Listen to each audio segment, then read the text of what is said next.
My boss stole credit for my work and got promoted instead. My boss stole credit for my work and got promoted instead. I, 27, had worked tirelessly on a project for months, putting in long hours and dedicating all my energy to its success. When it was time for the presentation, my boss swooped in, presented my work as his own, and took all the credit. And to add insult to injury, he was promoted shortly after, while I was left feeling betrayed and defeated. The first conflict arose when I mustered the courage to confront my boss about his dishonesty. I calmly explained that I was the one who had put in the effort and deserved recognition for my work. However, instead of apologizing or acknowledging his mistake, my boss doubled down, claiming that he had overseen the project from the beginning and that I was just a minor contributor.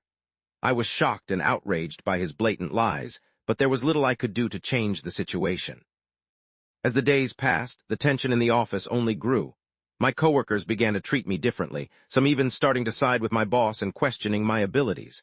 I felt isolated and downtrodden, unsure of who to trust or how to move forward. The final straw came when a key client praised my boss for the project's success, unaware of the truth behind the scenes. I realized then that my reputation was at stake, and I needed to take action before it was too late. Update: in a last-ditch effort to set the record straight, I gathered evidence of my contributions to the project and presented it to upper management. However, my boss had already spun a web of lies that painted me as a disgruntled employee seeking revenge. In the end, I was the one who faced consequences for speaking out, with rumors spreading about my professionalism and loyalty. As I sit at my desk, staring at the promotion that should have been mine, I can't help but wonder, am I the asshole in this situation?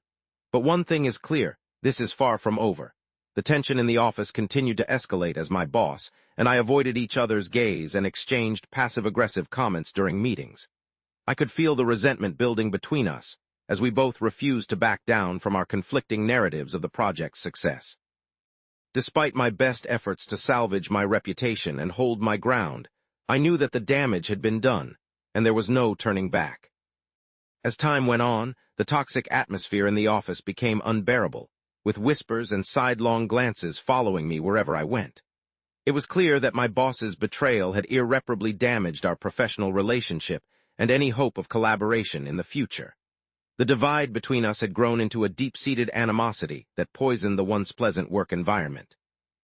In the end, as I packed up my belongings and walked out of the office for the last time, I couldn't help but feel a bitter sense of satisfaction. My boss may have stolen credit for my work and climbed the corporate ladder through deceit, but he had also lost the respect and trust of his team in the process. And as I left behind the chaos and backstabbing, I knew that I was better off without him in my life. The only thing left between us was a mutual hatred that would never be reconciled.